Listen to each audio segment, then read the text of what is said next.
નમસ્કાર, હું દેવાંશી ઠાકર નવનિર્માણ ન્યૂઝમાં આપનું હાર્દિક સ્વાગત કરું છું. નડિયાદ શહેરમાં પ્રજાકીય સુવિધાઓને વધુ સશક્ત બનાવવા અને સ્વચ્છતા અભિયાનને વેગવંતુ બનાવવાના ઉદ્દેશ્ય સાથે મહાનગરપાલિકા દ્વારા પહેલ કરવામાં આવી છે. નડિયાદ નગરપાલિકામાં હવે 2 આધુનિક ગલી ટેપ ટેન્કર સજ્જ થયા છે.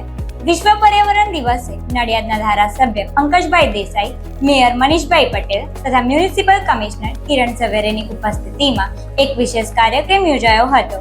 આ પ્રસંગે મહાનુભાવો દ્વારા લીલી ઝંડી આપીને ગુજરાત સરકાર તરફથી નડિયાદ મહાનગરપાલિકાને ફાળવવામાં આવેલા 2 આધુનિક ગલી ટેપ ટેન્કર અને તમામ અદ્યતન સાધનોથી સજ્જ એવા ખાસ ટ્રેક્ટરનું વિધિવત લોકાર્પણ કરવામાં આવ્યું હતું. શહેરમાં સ્વચ્છતા, ડ્રેનેજ સફાઈ અને અન્ય નાગરિક સુવિધાઓની કામગીરીને વધુ અસરકારક તેમજ સુદૃઢ બનાવવા માટે આ નવીન ટેકનોલોજી યુક્ત સાધનો આશીર્વાદરૂપ સાબિત થશે. નડિયાદ મહાનગરપાલિકાના વાહનોના કાફલામાં આ નવા અને આધુનિક વાહનો તેમજ સફાઈ સાધનોનો ઉમેરો થવાથી પાલિકાની રોજબરોજની કામગીરીમાં અભૂતપૂર્વ ગતિ આવશે.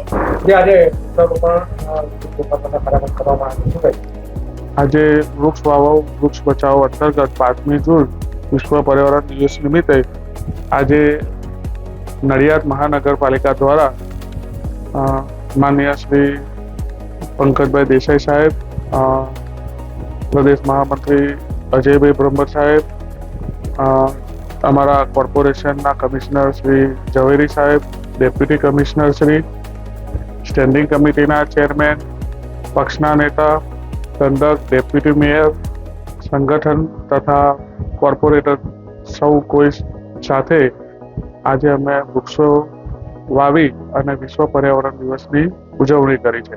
સાથે સાથે સંતરામ મહારાજના આશીર્વાદથી સંતરામ મહારાજના સાનિધ્યમાં એવા બાવરીમાં પણ મહારાજશ્રીની સાથે વૃક્ષારોપણ કર્યું છે. અને આજે સાથે સાથે માનનીય શ્રી પંકજભાઈ દેસાઈ સાહેબની અધ્યક્ષતામાં અને કમિશનર સાહેબની અધ્યક્ષતામાં 2 ગલી ટેપ ટ્રેક્ટર તથા 2 સ્વીપર મશીન ટ્રેક્ટર સાથે આજે અમે નડિયાદ નગરમાં મહાનગરપાલિકાનું લોકાર્પણ કર્યું છે.